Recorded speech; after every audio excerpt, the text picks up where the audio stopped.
The Silent Killer, From Student to Death Row. Disclaimer, this is a true story, and names have been changed to protect the identities and privacy of those involved. This content is recommended for viewers 18 and up. The following contains descriptions of violent crime that should never be imitated. Case summary.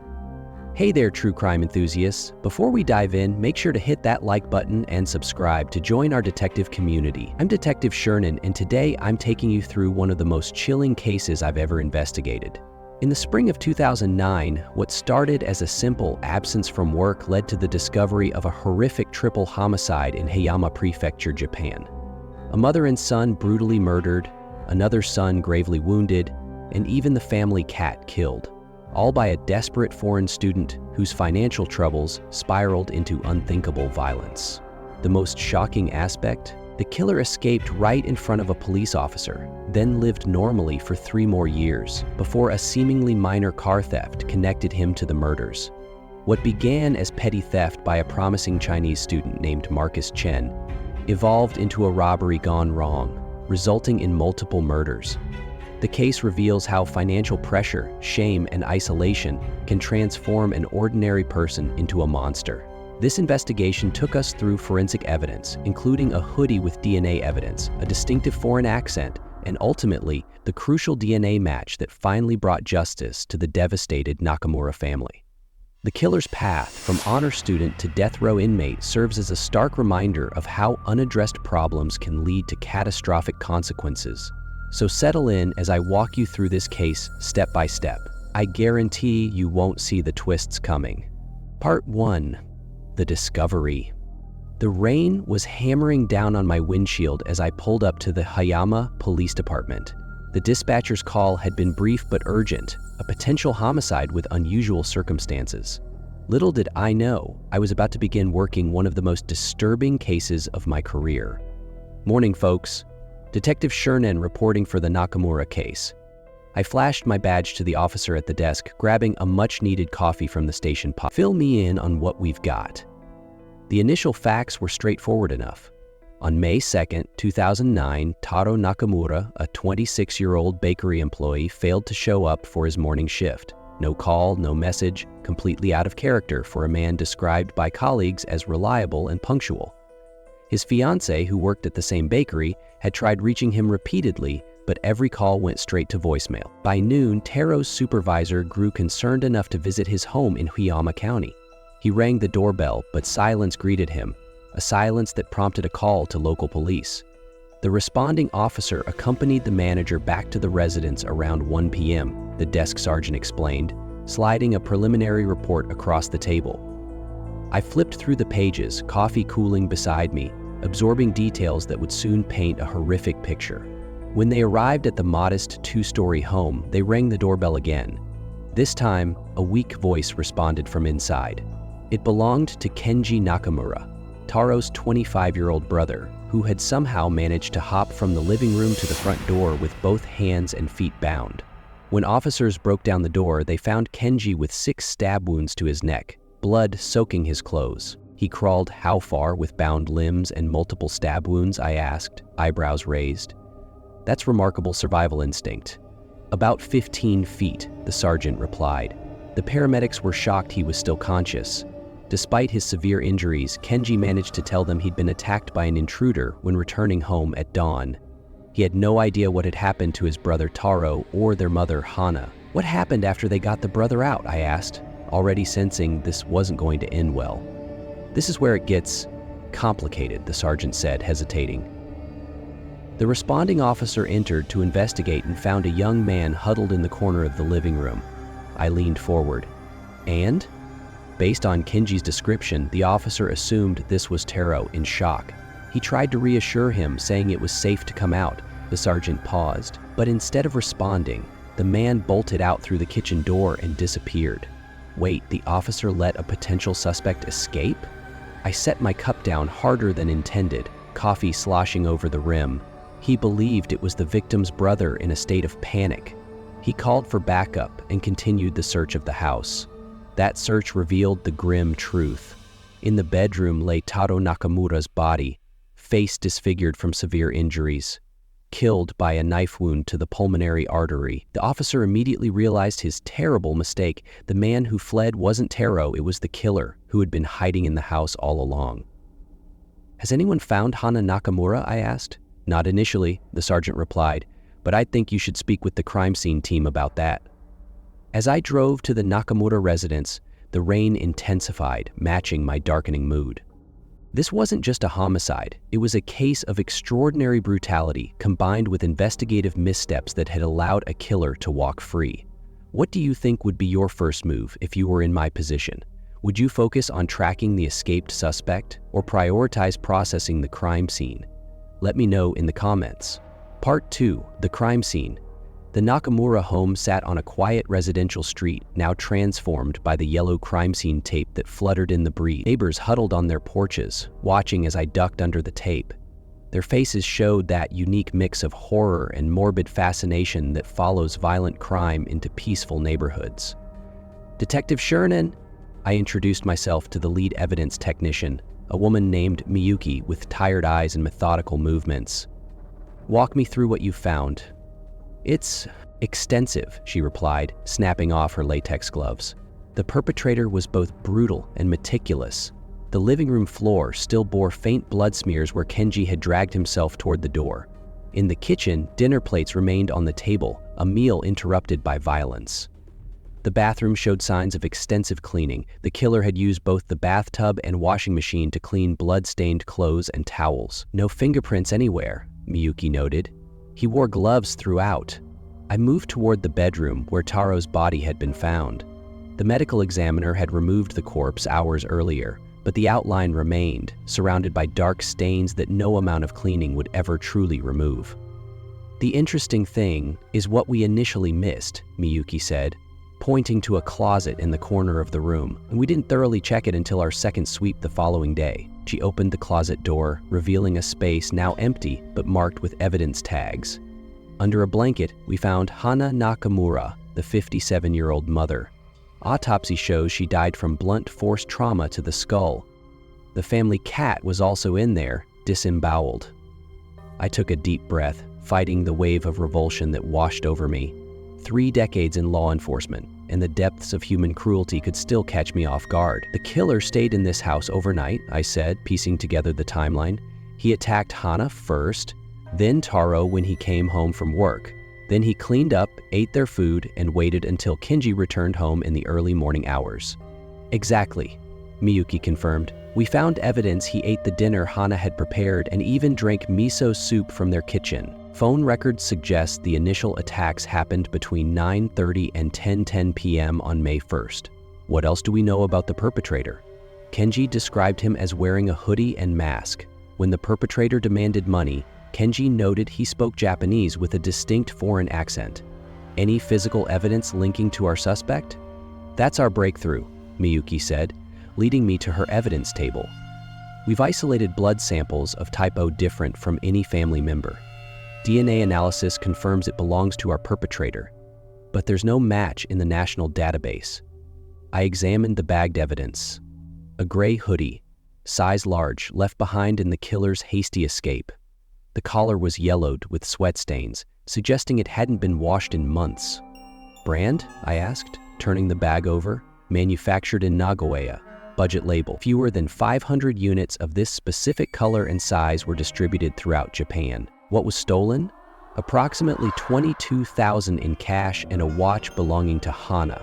The weapons were a wrench and a wallpaper cutting knife. I stood in the silent house, mentally reconstructing the events. A desperate person enters looking for money. Confronted by Hana, he panics and kills her. When Taro returns, he eliminates the witness. He then meticulously cleans the scene and waits. When Kenji returns, he attacks, but doesn't finish the job. Why? The level of violence suggests rage, I mused aloud, but the methodical cleanup shows calculation. Our killer is desperate enough to murder, but composed enough to stay overnight in a house with his victims. I turned to Miyuki. "Have your team focus on the hoodie. It's our strongest lead. And I want all security camera footage from the train stations within a 10-mile radius. Our killer didn't just materialize here, he came from somewhere. Before leaving the scene, I stood in the doorway where the killer had brushed past the officer and escaped. So close to capture, yet now in the wind. I'd seen enough crime scenes to know that killers this violent rarely stop. The question wasn't if he would strike again, but when. If you were investigating, what would you consider the most important evidence from this crime scene? The hoodie? The DNA? The foreign accent? Share your thoughts below. Part 3. The investigation stalls. 2 weeks into the investigation, I sat in the cramped conference room that had become our war room, surrounded by crime scene photos, witness statements, and a growing sense of frustration. The wall-mounted clock ticked loudly, marking each passing minute without a breakthrough. "We've got nothing," Detective Tanaka said, tossing a report onto the table. "No matches on the DNA, no witnesses who saw anyone suspicious in the neighborhood that night, and the hoodie manufacturer can't narrow down where that specific unit was sold." I rubbed my temples, feeling the familiar throb of a tension headache. "What about the foreign accent Kenji mentioned?" "We've interviewed 87 foreign nationals in the greater Hiyama area. None match our profile or have any connection to the Nakamura family. The profile we developed painted a picture of a suspect approximately 20-25 years old, 5'7" to 5'9", medium build, likely facing serious financial difficulties. But in a country with over 2 million foreign residents, many of them students or workers facing financial pressure, this wasn't narrowing things down much. We need to go public, I decided. Full press conference, release details about the murders, show the hoodie, mention the foreign accent. Someone out there knows something. Tanaka looked skeptical. "The brass won't like admitting we let the killer slip through our fingers. They'll like an unsolved triple homicide even less," I countered. "And technically, it's a double homicide with one attempted. Kenji survived. How's he doing?" "Still in the hospital. Physical recovery is progressing, but psychologically..." I trailed off, thinking of my brief interview with him. The soundy yard stare, the nightmares he described. Some wounds never fully heal. On May 15, 2009, we held the press conference. I stood before a room packed with journalists, cameras flashing as I carefully laid out the details of the case. Behind me, a large photo of the gray hoodie was displayed. "This was left at the scene," I explained. "Size large, manufactured in Nagoya, retailing for approximately 10. Fewer than 500 units of this color and size were distributed throughout Japan." I proceeded to detail the theft of $22,000 in a watch, the weapons used, and our suspect profile. When questions turned to how the killer escaped, I faced them head-on. Yes, the responding officer made an error in judgment that allowed the suspect to flee. We've implemented additional training procedures to ensure this doesn't happen again. The public reaction was swift and harsh. Social media exploded with criticism of the police department. News outlets ran scathing editorials about incompetence and negligence. Citizens expressed outrage that a killer had been allowed to escape and remained at large in their community. "This is going well," Tanaka remarked dryly as we reviewed the coverage the next day. "At least people are paying attention," I replied. "And we've got this." I pointed to the announcement of a 330 reward for information leading to an arrest. Money talks. But despite the publicity and the reward, quality leads remained elusive. By November 2009, 6 months after the murders, we'd received approximately 300 tips and questioned nearly 500 people. None brought us any closer to identifying the killer. The months stretched into years. The investigation team shrank as officers were reassigned to more current cases. The boxes of evidence were moved from the conference room to storage. The Nakamura case file grew thick with reports that essentially said the same thing: no progress. By 2012, 3 years after the murders, the case had gone cold. Public interest waned. Tips dried up completely. I still visited Kenji occasionally, watching as he rebuilt his life while carrying the weight of that night. He had moved away from Hayama, changed jobs, started therapy. The physical scars on his neck had faded to thin white lines, but I could see the invisible ones hadn't healed at all. "Do you think you'll ever catch him?" he asked during one visit, his voice devoid of hope. "I won't stop trying," I promised. It was all I could offer. Little did I know that while we had hit a dead end, the killer himself was about to make a crucial mistake. that would finally bring this case to its resolution. Have you ever had a situation where you had to be patient for a long time before something important resolved itself? How did you handle the waiting period? Let me know in the comments. Part 4, The Breakthrough, October 19th, 2012. I was reviewing a different case file when my phone rang. It was Tanaka, his voice charged with an energy I hadn't heard in years. "Sherman, we've got something on the Nakamura case." I nearly dropped the phone. "What? After all this time?" Police in Suwon City arrested a car thief last night. Chinese national, 29 years old. When they ran his DNA through the database, they got a hit. My heart pounded as I drove to the Suwon police station, rain pelting my windshield just as it had on that first day 3 years earlier. Could this really be the break we'd been waiting for? Marcus Chin sat in the interrogation room, shoulders slumped, eyes fixed on the table. He looked ordinary, not the monster I'd built up in my mind over the years of hunting him. Just a tired young man in standard-issue detention clothes. "Mr. Chin," I began, setting down a folder, "do you know why I'm here?" He glanced up briefly, then back at the table. "Car theft. I'm Detective Sherman from Gifu Prefecture. I'm investigating the murders of Hana and Taro Nakamura in May 2009. The change was subtle but unmistakable, a tightening around his eyes, a slight quickening of breath. He knew exactly what I was talking about. "Your DNA was found at the crime scene," I continued, keeping my voice calm despite the adrenaline coursing through me. "This was the moment I'd waited 3 years for. We have physical evidence placing you in their home. We know you were there." For a moment, silence hung in the room. Then, to my surprise, Chin's shoulders sagged further, as if in relief. "I've been waiting for this," he said quietly. "Every day for 3 years I've been waiting." Over the next 6 hours, Marcus Chin confessed to everything. The murders, the attempted murder of Kenji, even killing the family cat. He described how financial desperation had driven him to robbery, how he'd chosen the Nakamura home simply because he noticed a door left ajar, how an attempted theft had escalated to murder when Hana confronted him. "I just needed money," he repeated throughout the confession, "just money to pay a fine." As Chen talked, I pieced together the troubled journey that had led him to the Nakamura home that night. Born in Jinan City, Shandong Province, China, in July 1983, he'd been a promising student who failed his college entrance exam. In October 2003, his parents arranged for him to study in Japan, hoping to give their only son a second chance.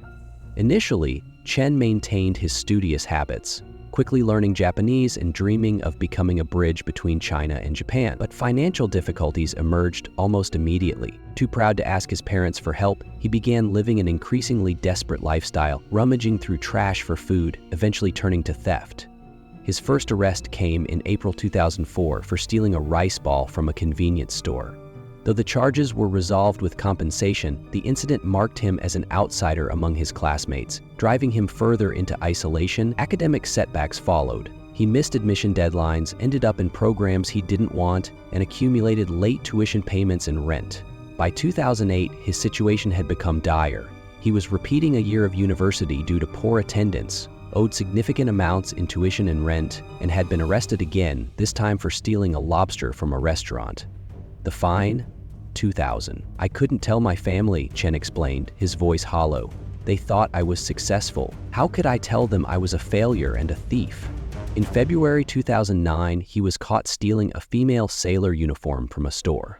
By April, he had delayed paying his accumulated fines and received a final notice from the prosecutor's office: pay immediately or face prosecution and expulsion from school. "If I was expelled, I would have to return to China a complete failure," Chen said. "I couldn't face my parents. Robbery seemed like the only way to get money quickly." On May 1st, 2009, Chen carefully prepared his plan. He brought a wrench and wallpaper cutting knife, wore a hoodie and mask, and took the train to Nagoya. After failing to find a suitable target there, he boarded a return train where he noticed a woman who seemed vulnerable. He followed her when she got off at Hiyama Station, but lost his opportunity when she was picked up by a car. Wandering the surrounding streets, Chen spotted a cat slipping out of a house with a door left ajar. Peering inside and seeing no one in the living room, he entered the Nakamura home.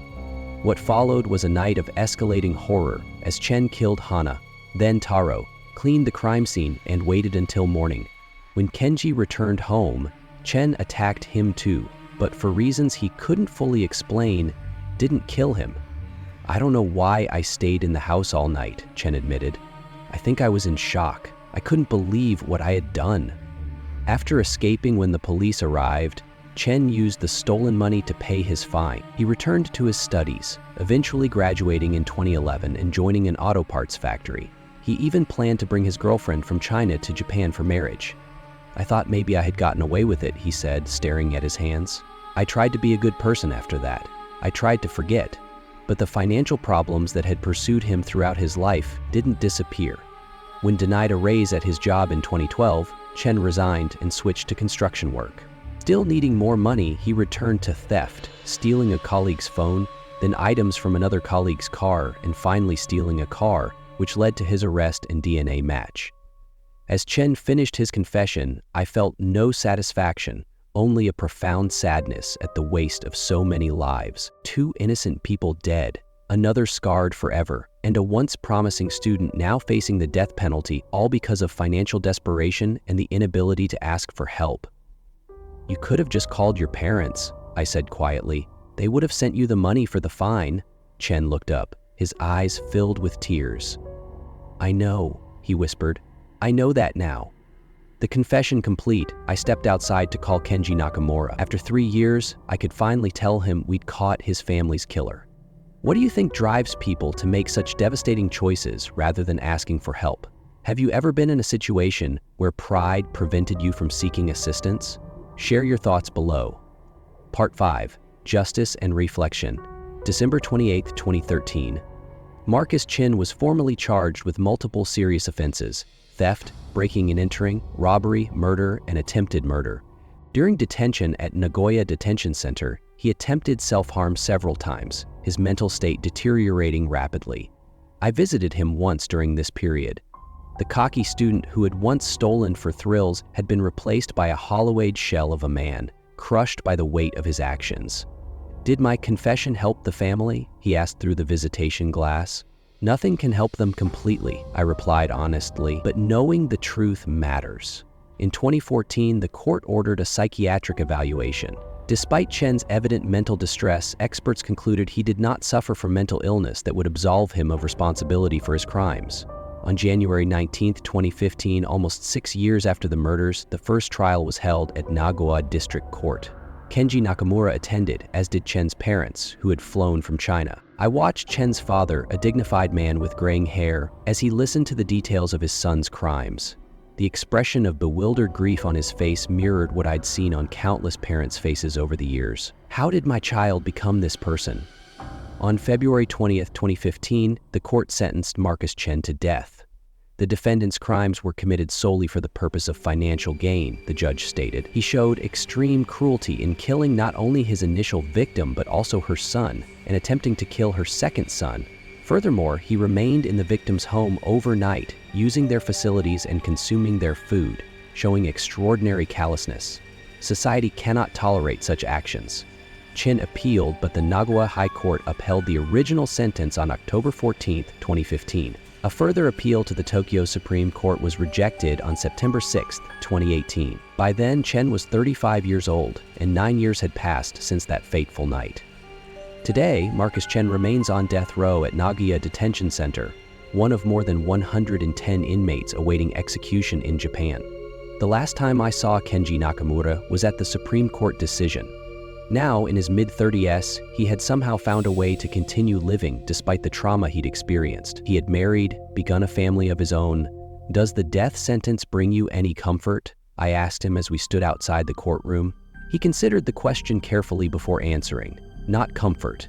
Nothing can bring comfort after what happened.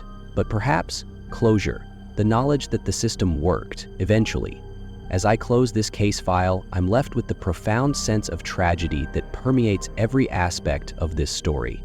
A desperate student whose pride prevented him from asking for help.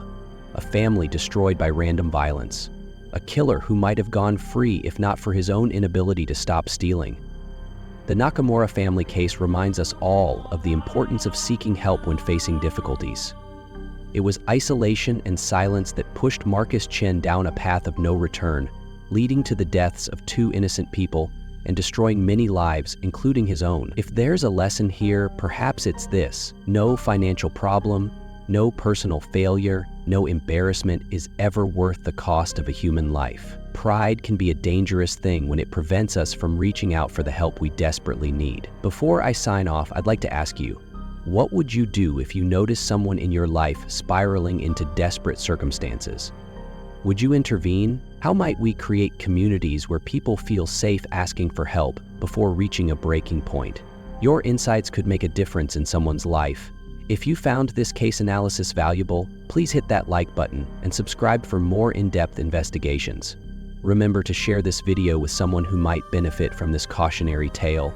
And please, if you're facing difficulties in your life that seem overwhelming, reach out for help. No problem is so great that it warrants destroying lives, others, or your own. Until next time, this is Detective Shernan, reminding you that the darkest cases often contain the most important lessons about our shared humanity.